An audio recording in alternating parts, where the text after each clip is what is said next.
हमारे साथ former chief of army staff general J Singh जुड़ रहे हैं।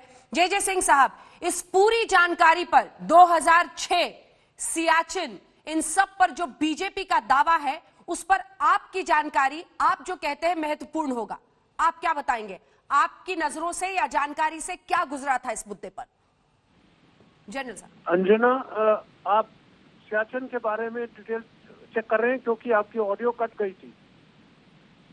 जी, मैं फिर से आपसे सवाल पूछ रही हूं सर, सियाचिन पर कौन सच्चा कौन झूठा, इस दावे पर हम बहस कर रहे हैं क्योंकि भारतीय जनता पार्टी ने तमाम पिछली कुछ जानकारी के बुनियाद पर यह दावा किया है कि यूपीए की सरकार सियाचिन सौंपने को तैयार थी।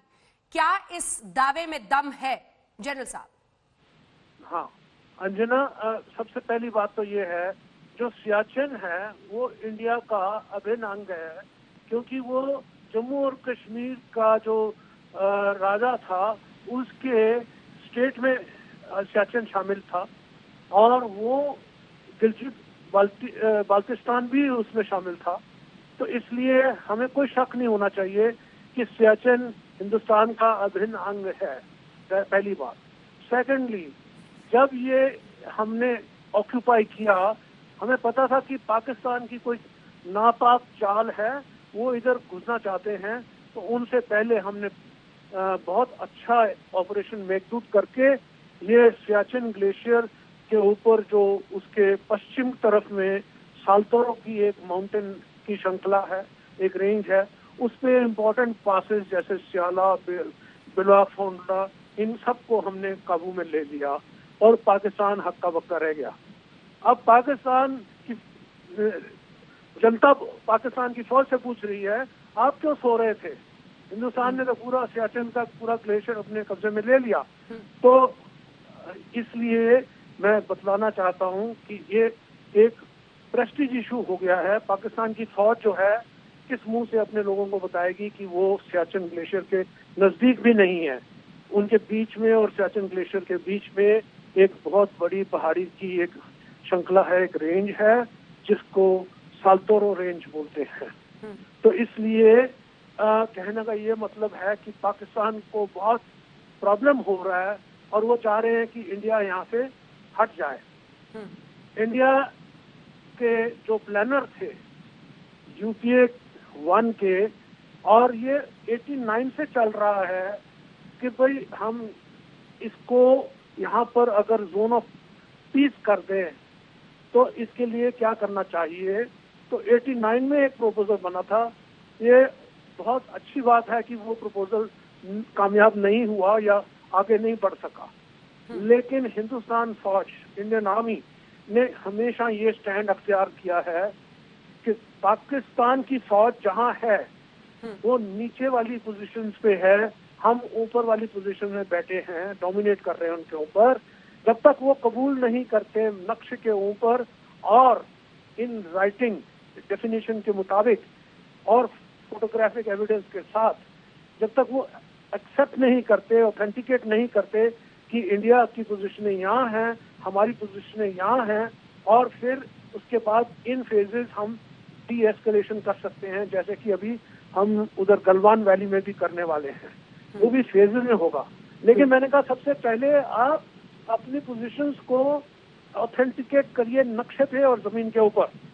तो ये स्टैंड जो था मैंने भी लिया और बड़े गर्व से कह सकता हूँ, मैंने देश के लिए खून बहाया है और मैं जानता हूँ कि सियाचिन कितना इम्पोर्टेंट है हमारे लिए। चाहे वो बहुत ऊंची पहाड़ियाँ, कोई बात नहीं, हिंदुस्तान का एक हिस्सा है। उसके साथ साथ अगर हम वहाँ से निकल जाएं, क्या गारंटी है कि पाकिस्तान धोखा नहीं देगा और उन पहाड़ियों पे चढ़ जाएगा?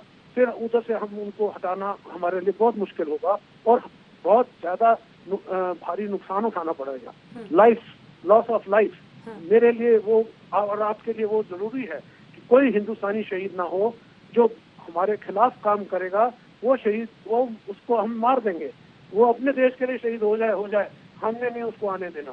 तो ये चीज थी जो हमारी प्रिंसिपल थी, उसको बरकरार रखते हुए पाकिस्तान के साथ जो टॉक हो रहा था 2006 में, वो टॉक भी स्कटल हो गए, क्योंकि हमने इस चीज के ऊपर इंसिस्ट किया कि पहले पाकिस्तान ऑथेंटिकेट करे अपनी जो ग्राउंड पे पोजीशन है, और मैप में भी मार्क करके साइन करने के बाद फिर हम गवर्नमेंट को हमने सलाह दी कि उसके बाद इन फेजेस हम कर सकते हैं, लेकिन उसके पहले आप कभी ना करना, ये हमारी उनको सलाह थी। जी, आपने लगभग साफ कर दिया है कि आपका क्या स्टैंड था। तो जितनी भी बातें आपने बताई उसको जरा निचोड़ कर अगर मैं 2-3 लाइन में समझाऊं तो क्या आपने यही कहा है जनरल जे सिंह कि 2006 में तत्कालीन सरकार सियाचिन को लेकर समझौते की मूड में आ गई थी, लेकिन आपने और उस वक्त के एनएसए एमके नारायणन साहब ने, आपने जो कि आर्मी के चीफ जनरल थे उस वक्त, आपने इस 2006 के डील को अपोज किया, जिसकी वजह से यूपीए सरकार सियाचिन को लेकर पाकिस्तान के सामने घुटने टेकते नहीं नजर आई। यही कहा है आपने? अंजना, यू आर राइट, मैंने यही कहा और मैं इस पे अटल हूं कि ये जो हम अगर ना करते तो गवर्नमेंट शायद आगे कदम लेती, जैसे कि श्याम शरण ने कहा है और संजय बारू ने कहा है।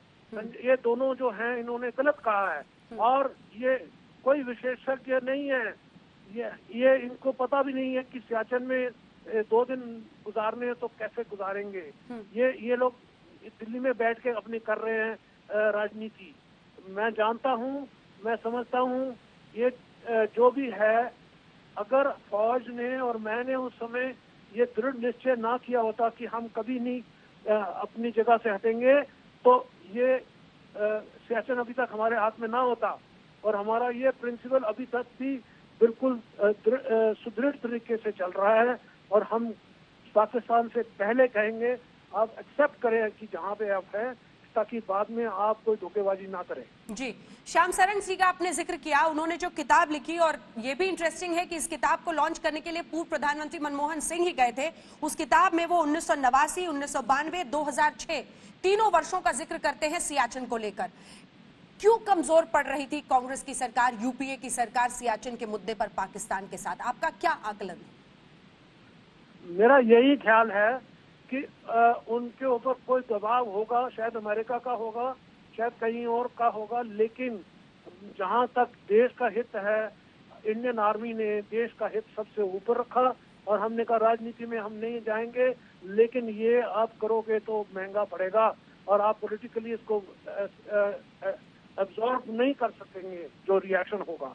इसलिए क्योंकि ये धोखा दे देंगे, फिर आप हमको बोलोगे इसको फिर से कब्जा कर लो, हम वो नहीं करेंगे, क्योंकि बेफजूल हमारे सोल्जर्स की लाइफ जाएंगी। इसलिए हमने कहा हम जहाँ बैठे हैं सही बैठे हैं, हमने एडजस्ट कर लिया, हमें कोई प्रॉब्लम नहीं है, और इतनी फौज जो है हमें नीचे भी रखनी पड़ेगी हाई ऑल्टीट्यूड में, अगर हमने इसकी रक्षा करनी है इस एरिया की। यही मेरा हमने जी, अपनी बात पूरी करें सर।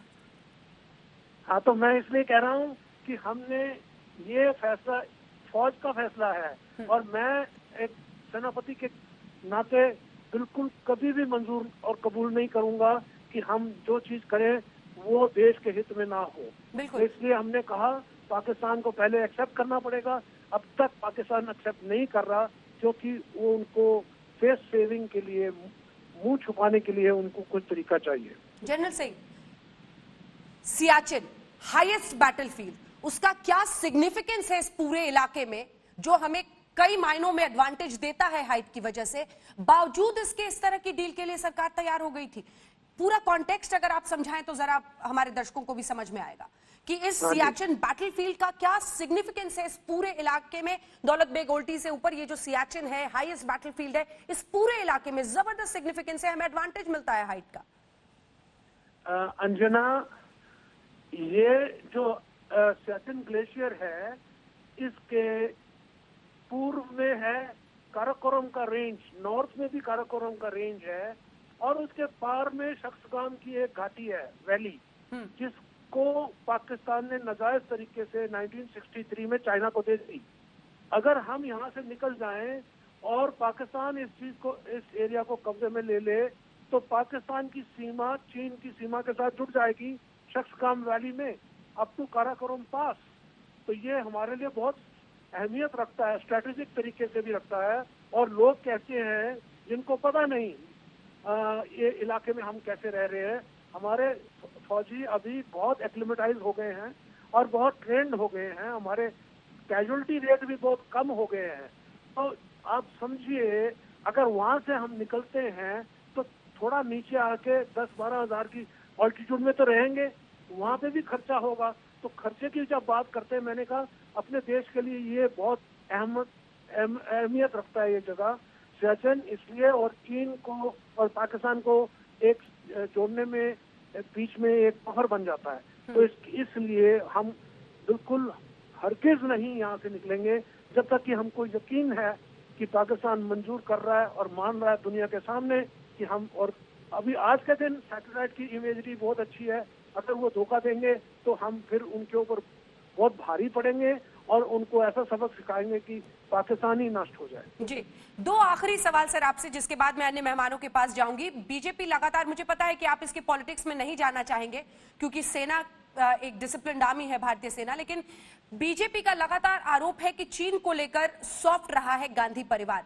क्या ये भी एक वजह हो सकती है, जैसा आपने कहा सियाचिन देने का अर्थ ये होता कि पाकिस्तान और चीन की सीमा वहां पर जुड़ जाती? अंजना, ऐसे है, चीन और हिंदुस्तान दोनों एशिया के बहुत बड़े देश हैं और दुनिया में बहुत इंपॉर्टेंट देश हैं इस 21वीं सदी में। अच्छा तो यही रहेगा कि हमारे रिश्ते अच्छे रहें, कोऑपरेटिव रहें, कंस्ट्रक्टिव एंगेजमेंट रहे। लेकिन अगर देश का हित होता है, देश की सरहद के ऊपर अगर चुनौती आती है तो हम मुंह तोड़ जवाब देने के लिए तैयार हैं। इसलिए मैं ये कहना चाहता हूँ कि हिंदुस्तान अभी एक सक्षम है हर हालत में पाकिस्तान को भी संभालने के लिए और चीन को भी संभालने के लिए, और यहाँ पर किसी को कोई शक नहीं होना चाहिए। और मैं समझता हूँ कि अगर तो हमारा प्रॉब्लम जो है, चाहे वो इधर का है गलवान वैली का या पंगंगसो लेक का या ईस्ट में नकुला का पास है, जहाँ भी हो, अगर वार्तालाप से हम उसको हल कर सकते हैं तो वो ठीक रहेगा। नहीं तो अगर कोई हमारे देश में घुसपैठी करने की कोशिश करेगा, घुसपैठ करने की कोशिश करेगा, तो फिर वो उनके दांत खट्टे करेंगे या उनको मुंह तोड़ जवाब देंगे ताकि फिर ना करें। ठीक है, एक आखिरी सवाल सर आपसे। आपने खुद बताया चाहे वो गलवान घाटी हो, पैंगोंग सो झील हो, हॉट स्प्रिंग्स हो, नाथुला पास हो सिक्किम के पास, इन तमाम जगहों पर चीन अभी भी अपने अग्रेसिव स्टैंड से पीछे नहीं हट रहा है। वजह यह है, सैटेलाइट मैप के जरिए पता चल रहा है 6 जून को बातचीत हुई थी कॉर्प्स कमांडर लेवल पर, उसके बाद भी 15 जून की रात को यह खूनी झड़प हुई।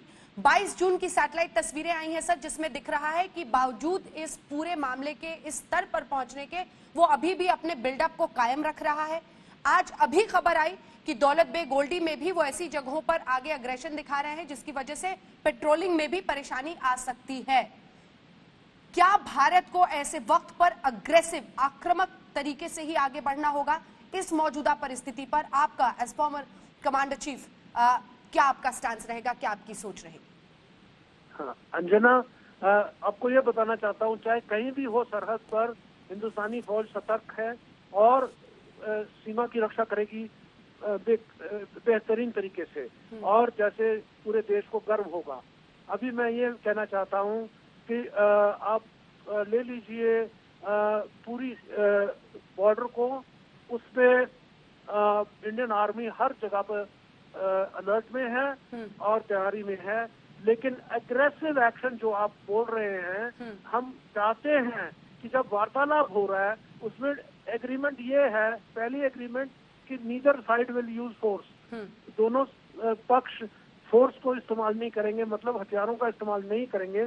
हम लोग जो हैं एक पुरानी सभ्यता है, हम उसको मान के चलेंगे, लेकिन अगर उसका उल्लंघन होता है तो फिर हम मुंह तोड़ जवाब देने के लिए भी तैयार हैं, और वो ही रहेगा हमारा प्रिंसिपल।